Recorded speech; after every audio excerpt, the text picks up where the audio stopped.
అందరికీ నమస్తే. తెలంగాణ రాష్ట్రంలో ప్రతి డిపార్ట్మెంట్లో, ప్రతి వ్యవస్థలో ముఖ్యమంత్రి అనుకున్న వాళ్ళకి, మంత్రులు అనుకున్న వాళ్ళకి, స్థానికంగా ఉన్న ఎమ్మెల్యేలు అనుకున్న వాళ్ళకి, అధికార పార్టీ వాళ్ళకి సంబంధించి నేను మాట్లాడుతున్నాను. సో వాళ్ళకి సంబంధించిన ఉద్యోగులు ఎక్కడెక్కడ ఉండాలి, ఏ కులపాయన ఉండాలి, ఎవరైతే బాగా దోషపెడతారు, ఎవరైతే మేము చెప్పినట్టు కేసులు పెడతారు, ఎవరైతే మేము చెప్పినట్టుగా లంచాలు వసూలు చేస్తారు, ఇట్లా గ్రామ స్థాయి నుంచి రాష్ట్ర స్థాయి వరకు అవినీతి మొత్తం వేళ్ళునుకుపోయింది. అసలు ఎంత భయంకరంగా ఉందంటే మనం ఇవాళ రేపు ఏ ఆఫీసర్ని పట్టుకున్నా 100 కోట్లు బయటకు వస్తున్నాయి. అయితే రీసెంట్గా నిన్న మొన్న జరిగిన ఇన్సిడెంట్స్ గురించి మనం మాట్లాడుతున్నాం. ఈ ప్రెస్ మీట్ పెట్టడానికి కారణం కూడా ఇద్దరు సర్కిల్ ఇన్స్పెక్టర్స్ని, భూపాలపల్లి సిఐగా ఉన్న మల్లేష్ యాదవ్ గారిని, భూపాలపల్లి జిల్లా చిట్యాల సిఐగా ఉన్న మల్లేష్ యాదవ్ గారిని అండ్ జూబ్లీహిల్ సిఐగా ఉన్న ముత్తు యాదవ్, ఈ ఇద్దరిని ట్రాన్స్ఫర్ చేశారు. కారణం ఏంటి అంటే 2 కేసులు ఉన్నాయి ఇందులో. సరే, పోలీసులు ప్రభుత్వం ఏమంటుందంటే జనరల్ ట్రాన్స్ఫర్స్ అంటది. మీరు అదే అంటారని మాకు తెలుసు, ఎందుకంటే మీరు అది మాత్రమే అంటారు. ఎందుకంటే మీరు తప్పును ఒప్పుకోరు కదా ఎట్లాగో. ఈ ఇద్దరు బీసీలని, దట్టు యాదవ సిఐలని, యాదవ పోలీస్ ఆఫీసర్లను ట్రాన్స్ఫర్ చేశారు. మీరు ఒక్కసారి గమనిస్తే ఒక్కొక్క కేసుని మనం చూద్దాం. ఫస్ట్ భూపాలపల్లి జిల్లా చిట్యాల కేసు చూద్దాం. ఈ చిట్యాల మండలంకి సంబంధించినటువంటి దాంట్లో మధువంశీరావు అనే ఒక వెలమ కమ్యూనిటీకి సంబంధించిన ఒక కాంగ్రెస్ జనరల్ సెక్రటరీ నాయకుడు, ఆయనకు బాసు అక్కడున్న స్థానిక ఎమ్మెల్యే గండ్ర సత్యనారాయణరావు. ఈ మధువంశీరావు ఒక జర్నలిస్ట్ మీద, పుల్లా రవీంద్ర అనే జర్నలిస్ట్ మీద ఆ ఇంట్లోకి చొరబడి దాడి చేసి విధ్వంసం సృష్టించి వాళ్ళని చంపడానికి ప్రయత్నం చేశాడు. ఇద్దరిని, జర్నలిస్ట్ భార్యని. ఆమె గొంతు నులిమారు, ఆమె నోరు మూశారు. సో నానా బీభత్సం చేసి కులం పేరుతో, మాదిగా లకారంతో మాట్లాడి దాదాపు ఒక 10 మంది ఆ కుటుంబం మీద అటాక్ చేశారు. ఈ ఘటన జరిగిన తర్వాత అంతా సైలెన్స్. లోకల్గా ఉన్న జర్నలిస్ట్ సంఘాలు కొంత పోరాటం చేసినాయి, కొంతమంది సంఘాలు కొంతమంది పోయి ఇష్యూని కొంత బయటికి తీసుకొచ్చారు. దాని తర్వాత ఆ ఇష్యూ సద్దుమణుగుతుంది అనుకున్న సమయంలో మనం ఎంటర్ అయిన తర్వాత మళ్ళీ లైవ్లోకి వచ్చిన సమస్య మళ్ళీ ఆ రాష్ట్ర స్థాయిలో ఒక చర్చకు దారితీసింది. అక్కడ మనం పోయినప్పుడు ఎవరి గురించి మాట్లాడినాం, ఎవరు ఇందులో నిందితుడు మధువంశీరావుని ఎందుకు అరెస్ట్ చేయలేదు A1గా పెట్టిన తర్వాత? ప్రధానంగా ఇందులో ఉన్న ఇద్దరెవరు, ఎమ్మెల్యే, డిఎస్పీ సంపత్రావు. ఎమ్మెల్యే బాగానే ఉన్నాడు, డిఎస్పీ సంపత్రావు బాగానే ఉన్నాడు. ఇవాళ ఆ స్థానికంగా ఉన్న సిఐ మీద వేటుపడ్డది. జనరల్ ట్రాన్స్ఫర్ అని అంటారు వీళ్ళు. మళ్ళీ ఆయన 2 ఏళ్ళు అయింది వచ్చి ట్రాన్స్ఫర్ అంటారు. ఇప్పుడు అది SC/ST కేసు, మర్డర్ కేసుతో పాటుగా పెట్టింది SC/ST కేసు. ఇంకా సిఐ అతన్ని A1గా చేర్చిండు. ఎవరిని? మధువంశీరావుని. మల్లేష్ యాదవ్ ఏం చేసిండంటే A1గా చేర్చిండు. SC/ST కేసు డిఎస్పీ పరిధిలోకి వస్తుంది. మరి సంపత్రావు ఎన్నేళ్ల నుంచి ఉన్నాడు అక్కడ భూపాలపల్లి డిఎస్పీగా? దాదాపుగా 6 సంవత్సరాలు. 2019-20 నుంచి మధ్యలో ఒక 1.5 year రాములు అని ఇంకొక ఆఫీసర్ వస్తాడు. దాని తర్వాత మళ్ళీ ఈయనే ఎంటర్ అవుతాడు. మరి భూపాలపల్లికి సంపత్రావుకున్న అవినాభావ సంబంధం ఏంటంటే కులం. ఇక్కడ కులం, ఇక్కడ కులమే. యాదవ్ మల్లేష్ యాదవ్ది యాదవ కుటుంబం కులమే ఇక్కడ బాధితుడైండు. ఆయన మీద వేటు పడ్డది. వెలమ ఆయనకు సంబంధించిన సంపత్రావు మాత్రం 6 సంవత్సరాలకు పైన ఆయన పదవిలో కొనసాగిండు. అక్కడ కులమే, ఇక్కడ కులమే. సో ఎందుకు ఆయన కంటిన్యూ అయ్యిండు? అన్ని లావాదేవీలు, వ్యవహారాలు ఆయన ఎమ్మెల్యేలు చెప్పినట్టుగా, అక్కడున్న ఆ వెలమ కారిడార్ చెప్పినట్టుగా ఆయన పనిచేస్తాడు కాబట్టి ఆయన ఇక్కడ పెట్టుకున్నారు.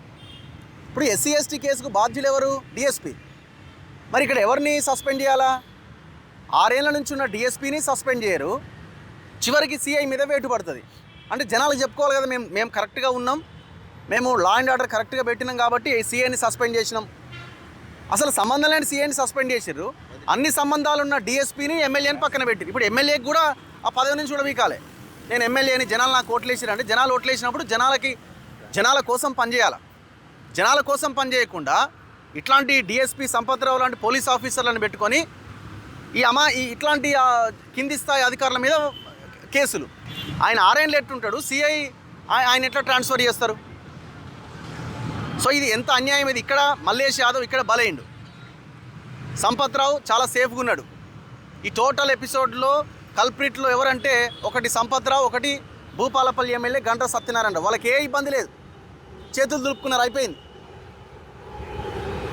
రెండో కేసు ఇక్కడ మన జూబ్లీహిల్స్ పోలీస్ స్టేషన్ పరిధిలో ముత్తు యాదవ్ అనే ఒక సిఐని ఆయన్ని కూడా ట్రాన్స్ఫర్ చేశారు.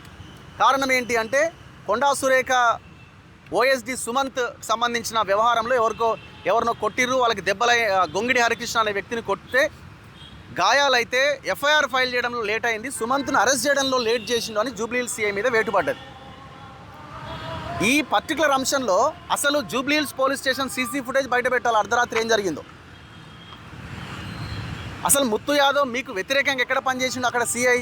ఇప్పుడు సుమంత్ అనే ఈ మహేందర్ రెడ్డి అనే వీళ్ళ బాధితులంతా మీ పోలీస్ స్టేషన్కి వచ్చి కంప్లైంట్ ఇచ్చారు. ఆయనకంటే ముందే ఆ కంప్లైంట్ కాపీ ఉన్నది. గొంగిడి హరికృష్ణ మా దగ్గర పెద్ద ఎత్తున మా పేర్లు వాడుకొని వసూలు చేస్తున్నాడు, మీకు కంప్లైంట్ చేస్తే ఆ కంప్లైంట్ మీద ఎఫ్ఐఆర్ కాలేదు. ఇప్పుడు ఇందులో ఈ ముత్తు యాదవ్ని సిఐని ఇరికిచ్చి ఆయన మీద ట్రాన్స్ఫర్ చేసి ఎప్పుడు వచ్చింది ఈ ముత్తు యాదవ్? సస్పెండ్ చేసారు. ఇక్కడ సస్పెన్షన్ ఏకంగా, ట్రాన్స్ఫర్ ఏమో ఇక్కడ సస్పెన్షన్. సో ఈయన ఏకంగా ఈయన వేసిన తప్పేంది అంటే సుమంత్ను పట్టుకోవడంలో ఫెయిల్ అయిండని అరెస్ట్ చేయడంలో ఫెయిల్ అయిందని సస్పెండ్ చేశారు. మీరు చూడండి, ఆయన వచ్చింది ఎప్పుడు? జూలైలో వచ్చిండు ఆ ముత్తు యాదవ్. ఇది కూడా కుట్రనే. ఎందుకంటే జూబ్లీహిల్స్ పోలీస్ స్టేషన్ అంటేనే, జూబ్లీహిల్సే కాదు, షేర్లింగంపల్లి, గచ్చిబౌలి, హైటెక్ సిటీ, మాదాపూర్, ఈ వెస్ట్ సైడ్ ఉన్నటువంటి ఏరియాలన్నీ కూడా రావులు, రెడ్లు, కమ్మలు వీళ్ళ చేతిలోనే ఉన్నాయి. ఈ మొత్తం వ్యవహారం అంతా వీళ్ళే ఉంటారు ఇక్కడ. ఈ లా అండ్ ఆర్డర్ పెద్ద పోస్టుల్లో ఉన్నతాధికారులు, ఆఫీసర్లుగా వీళ్ళే కొనసాగుతారు. మీరు చూడండి, లెక్కలు తీయండి. మీరు జూబ్లీహిల్స్ పోలీస్ స్టేషన్లో ఎవరన్నా బీసీలు ఈ మధ్యకాలంలో ఉన్నారా? ఇగో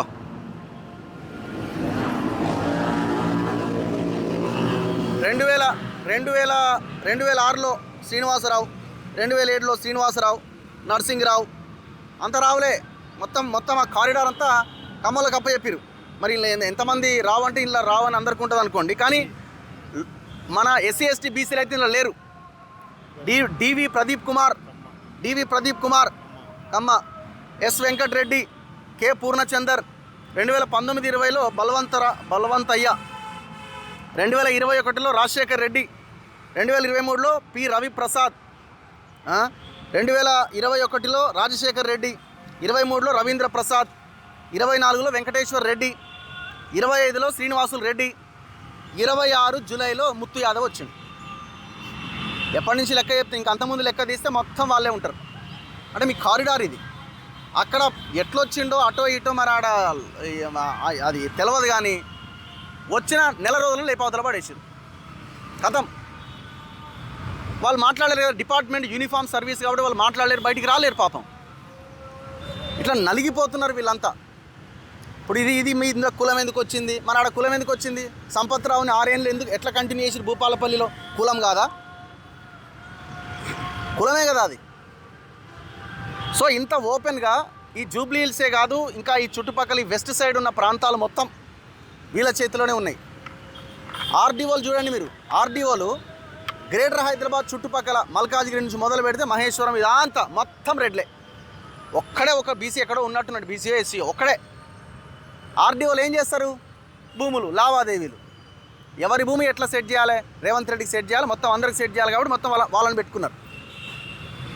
సో ఈ 2 ఇన్సిడెంట్ విషయంలో, ఈ 2 ఒకటి ట్రాన్స్ఫర్, ఇంకోటి సస్పెన్షన్, వీటి విషయంలో గవర్నమెంట్ రెస్పాండ్ కావాలి.